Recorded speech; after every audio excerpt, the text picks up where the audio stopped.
Bonjour Philippe, on n'a plus besoin maintenant de vous donner les consignes, les gens se présentent systématiquement, on va voir, je pense, tous les habitués arriver. Je ne croise pas les doigts aujourd'hui, puisque hier j'ai croisé les doigts pour que tout fonctionne, et j'aurais peut-être pas dû parce que ça a planté à la 28e minute de jeu, pas loin du coup de sifflet final, donc on ne croise pas les doigts aujourd'hui, ça a l'air d'être plus stable. Donc, on n'en parle plus. Si on voit qu'on a un problème technique, vous me le signalez en commentaire. Ça m'a l'air d'être quand même beaucoup plus fluide aujourd'hui. Donc, normalement, on ne devrait pas avoir trop de difficultés. Euh, le temps que tout le monde arrive, le temps que tout le monde s'installe, c'est un atelier, on va dire un atelier aujourd'hui, le 13e café du web. Il va plus être un atelier un peu atelier astuce parce que finalement, vous allez voir que l'URL Builder que je vais vous présenter aujourd'hui, globalement, c'est pas très très compliqué. Il faut mieux comprendre à quoi ça sert, comment on le paramètre. C'est pas très très compliqué. Ce qui fait que ça va nous laisser du temps et peut-être qu'on pourra en fin d'atelier du web terminer l'atelier du web d'hier où ça a malheureusement planté en pleine démonstration du suivi des performances d'une campagne Facebook sponsorisée. Si on a le temps, on fera ça en fin d'atelier. Bonjour à tout le monde. Philippe et Elisabeth se sont présentés, mais il y a beaucoup plus de monde que ça en direct. Donc, n'hésitez pas à vous présenter. Si vous êtes de passage, bonjour à tous. Vous êtes sur le Café du Web et l'idée, c'est que sur un format très court, 30 minutes maximum, c'est une astuce, un conseil, une thématique du web qui vous est présentée. Aujourd'hui, on va parler de quelque chose donc de très spécifique qui est ce qu'on appelle le Google URL Builder. N'hésitez pas en partie commentaire, d'ailleurs ça peut être intéressant là, le temps de démarrer, d'un petit sondage, de savoir qui a déjà entendu parler de cette URL Builder.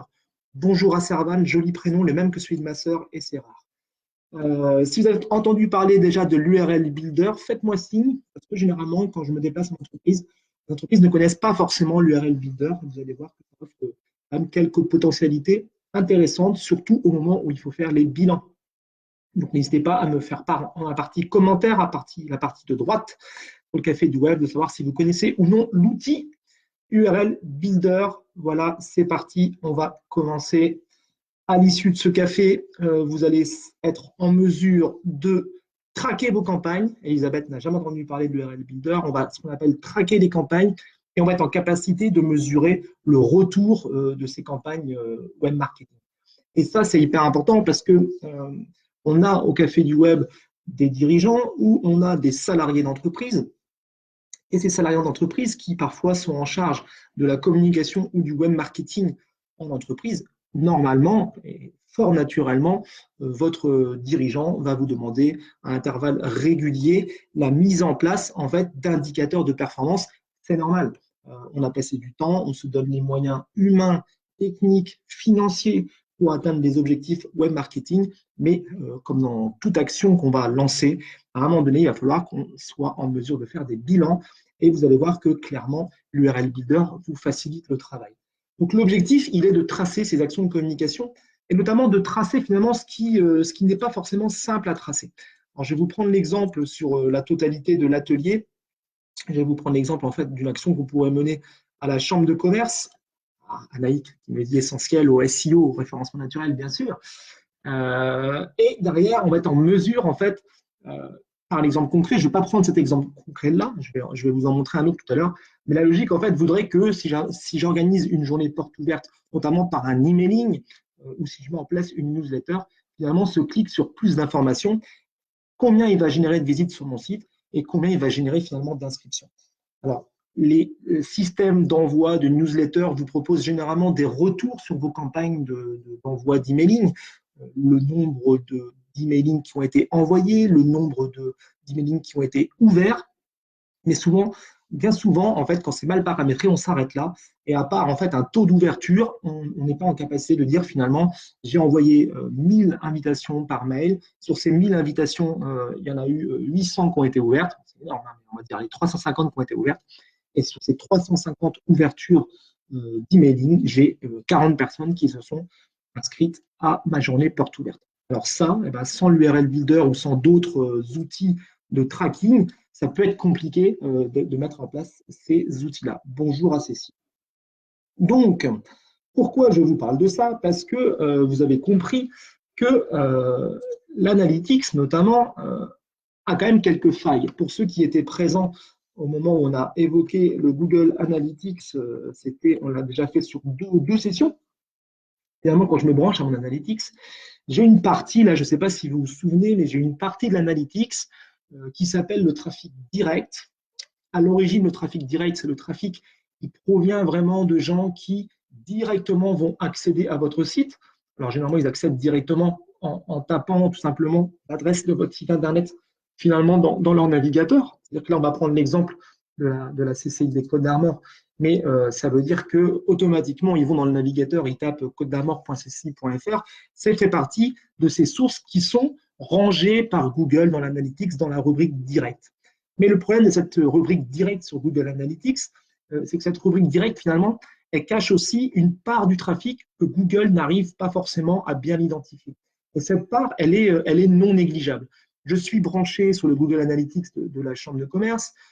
Si je vais voir finalement l'acquisition, rappelez-vous, acquisition, vue d'ensemble, tout le trafic, les canaux, il va me sortir en fait le classement des principaux canaux qui ont généré en fait de la visite sur mon site internet. Je vais, rappelez-vous, un clic en haut à droite, je change la plage de date, puisque là par défaut il me met la dernière semaine. Donc on va prendre sur la période depuis le 1er janvier 2019, je fais appliquer et il va me sortir un classement donc des sources de trafic qui ont amené le plus de visiteurs sur mon site internet. On s'aperçoit que le référencement naturel de la Chambre de commerce, c'est le premier canal avec quasiment 59%, mais on s'aperçoit que le trafic direct, ici, le trafic direct, il est à hauteur quasiment de 25%. Le problème, c'est que ce trafic de 25%, il n'est pas vraiment facile à identifier. Ce n'est pas 1 sur 4 finalement qui tape côtesdarmor.cci.fr dans le navigateur en haut. Ça peut être aussi dans les favoris, ça peut être une multitude en fait de raisons, mais aussi c'est la rubrique un peu fourre-tout. Malgré le fait que Google Analytics nous mette en 6e position une rubrique autre, on pourrait se dire tout ce qu'il n'arrive pas à visualiser, il va le mettre dans la rubrique autre. Maintenant, parce qu'en fait, il y a une part de trafic non négligeable qui bascule dans le trafic direct. Et quand l'heure est au bilan, c'est très gênant finalement de se dire oui, mais moi j'ai du mal finalement à bien identifier ce trafic et aussi j'ai bien du mal à vérifier l'efficacité de mes actions, l'efficacité de mes newsletters, l'efficacité peut-être si vous mettez un lien finalement dans une signature de mail, est-ce que les gens cliquent sur cette signature de mail? Toute une foultitude en fait d'actions de communication qu'on a du mal à tracer. Et c'est là où l'URL Builder va vous aider. Je prends un exemple précis et on démarre par du concret. Vous savez très bien que moi, ce qui m'intéresse, c'est le concret. Je me branche à un outil qui va me permettre de créer une page web, qui va me permettre de créer une newsletter. Alors, vous n'aurez certainement pas cet outil-là, mais pas grave, c'est pas très gênant. Et l'idée, c'est que je me dis, bon, allez, ma newsletter, alors on va partir du principe qu'on voudrait sensibiliser des gens à prendre rendez-vous avec le conseiller web de la Chambre de commerce. On va se dire, allez, je vais rajouter une image dans ma newsletter. Cette image-là, évidemment, je vais travailler, je vais aller téléverser une image que j'ai déjà préparée. L'idée étant, alors, d'attirer, on va dire, par du visuel sur ma newsletter. OK, je télécharge donc mon image dans mon invitation. OK, elle est là, je la valide. Et puis, je me dis, j'aimerais quand même peut-être rajouter un bouton là qui va me permettre d'aller, on va faire un appel d'action, on va mettre un bouton. Voilà, c'est pas très grave s'il n'est pas bien mis en forme. Et ce bouton-là, en fait, on va pouvoir lui mettre un lien. On va l'appeler, par exemple, prendre rendez-vous avec le conseiller. Et automatiquement, ils sont ici. Et là, on va pouvoir mettre un lien qui va, en fait, en un clic, basculer vers la page vers laquelle je veux diriger, en fait, mon internaute.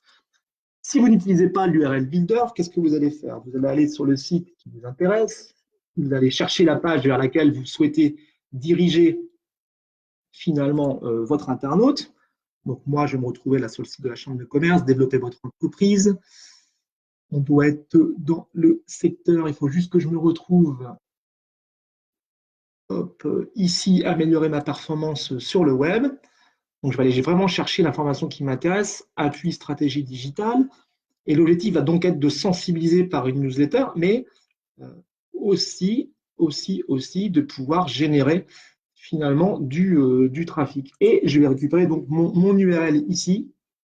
Je vais donc copier en fait. Là, je viens de faire un CTRL-C, je viens de copier. Et je vais pouvoir aller ici, rajouter le lien. Je mets un lien, OK, et je valide. Là, on n'a pas utilisé l'URL Builder, ce qui veut dire que si je clique là, en fait, sur prendre rendez-vous avec le conseiller, finalement, il y a fort à parier que mon trafic soit mis encore une fois dans la partie directe. Comment on peut contrer ça? Eh bien, tout simplement, au lieu de faire ce copier-coller bête et méchant de l'adresse web sur laquelle je veux envoyer mon internaute, je vais donc utiliser l'URL Builder de Google. Donc, je vais taper URL Builder. Vous allez voir, c'est relativement simple. Premier lien. Voilà. Et on m'ouvre en fait ce qu'on appelle l'URL Builder. C'est gratuit, il n'y a pas d'inscription, c'est accessible à tout le monde. Alors, c'est toujours en mémoire, mais je vais vous remontrer. Je copie en fait l'adresse vers laquelle je veux envoyer. Et là, donc, l'URL Builder me dit, OK, vers quelle page tu veux envoyer ton internaute? Je viens tout simplement là de coller l'URL vers laquelle je souhaite que les internautes arrivent quand ils vont cliquer sur prendre rendez-vous avec le conseiller. Je vais donner, en fait, il me demande en fait de mettre une campagne source. Qu'est-ce que c'est? Est-ce que c'est une newsletter? Est-ce que c'est du Google? On va lui mettre un nom. Qu'est-ce qu'on va lui mettre? On va lui mettre, je ne sais pas, par exemple, relance emailing.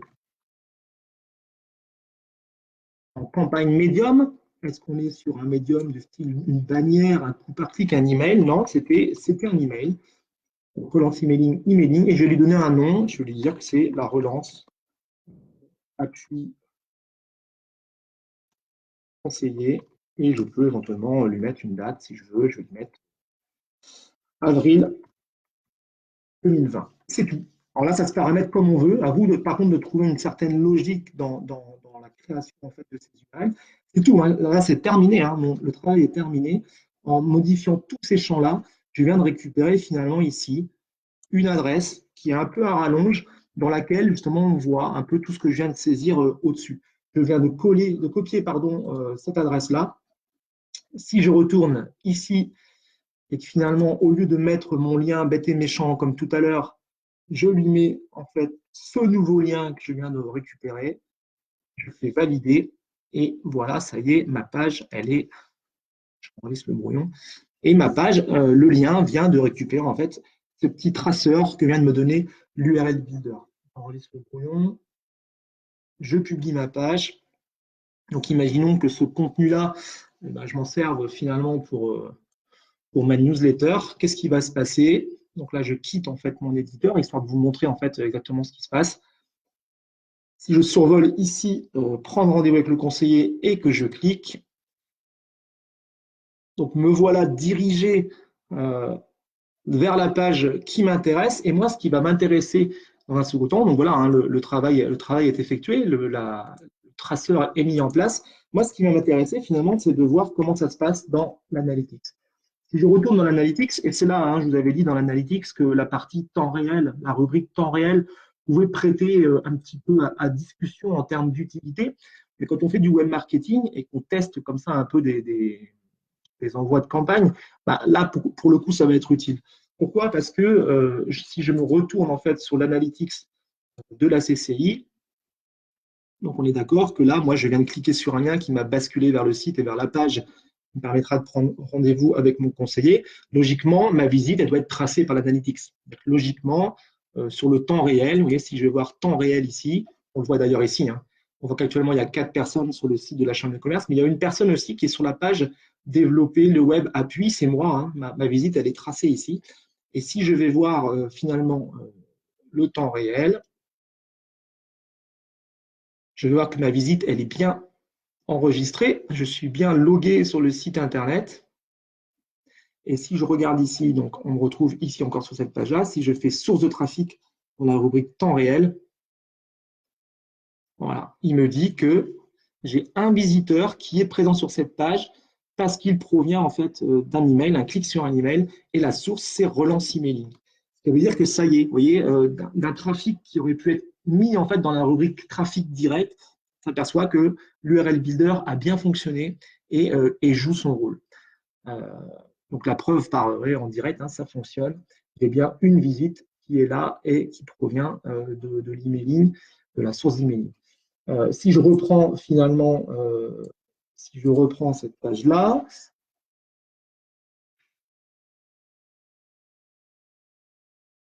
je retrouverai également encore un autre trafic venant de cette origine. Vous voyez finalement tout l'intérêt de tracer en fait ces actions de communication quand on est en charge du web marketing dans une entreprise, histoire de pouvoir vraiment bénéficier en fait d'indicateurs. Parce que là, on le voit en temps réel, mais ce qui va être intéressant surtout derrière, c'est que à l'heure des bilans annuels, si je vais moi dans acquisition, alors on va faire acquisition, tout le trafic, et on va faire les canaux.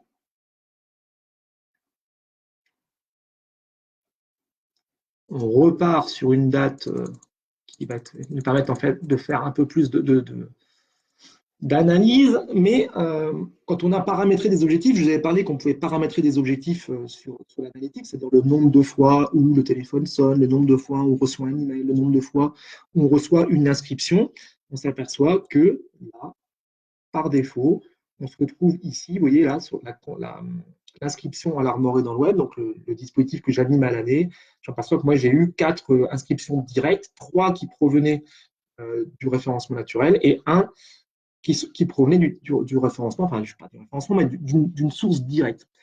C'est là où ça peut être intéressant de se dire finalement, est-ce que ce que j'ai mis dans l'URL Builder fonctionne? Comment je peux récupérer en fait cette donnée-là?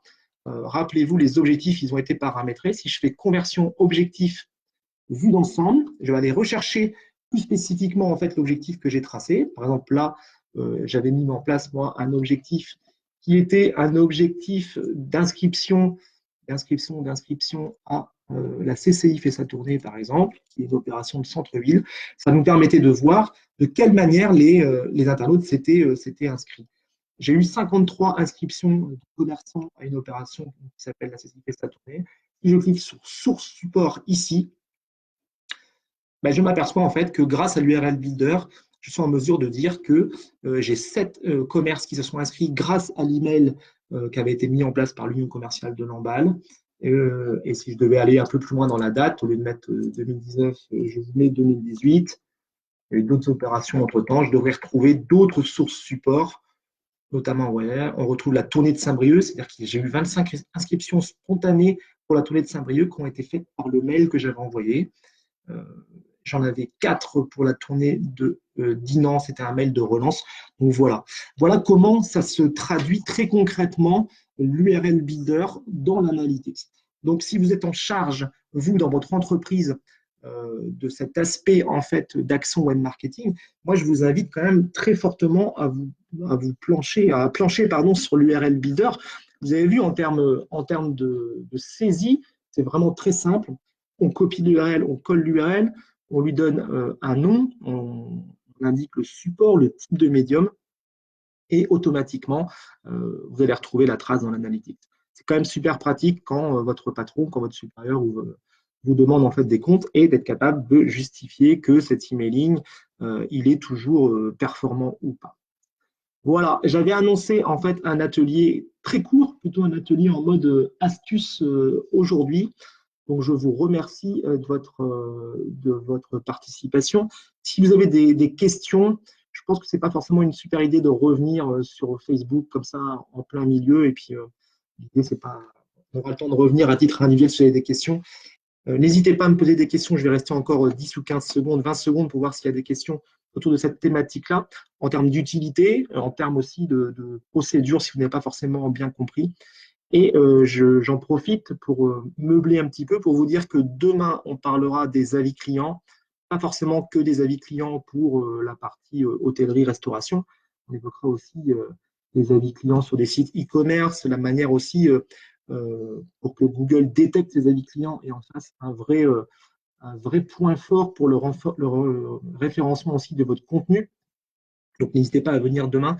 Et on finira en fait ces cafés du web parce que 15 jours, on a à peu près fait le tour des problématiques que j'avais à vous présenter. J'ai bien pris connaissance de votre volonté pour certains de faire de l'Instagram, mais en y réfléchissant bien, l'Instagram sur un PC, il y a très peu de possibilités de faire de la démo. quand même beaucoup plus facile via un mobile. Et là, il y a pas de possibilité pour moi de faire de la démo depuis mobile. Donc, ça va être compliqué d'évoquer Instagram. Donc, n'hésitez pas en commentaire si vous le souhaitez à me poser des questions. S'il n'y a pas de questions, si, une question d'Elisabeth. En gros, tous les clics qui ont abouti sur l'URL vont remonter à la source.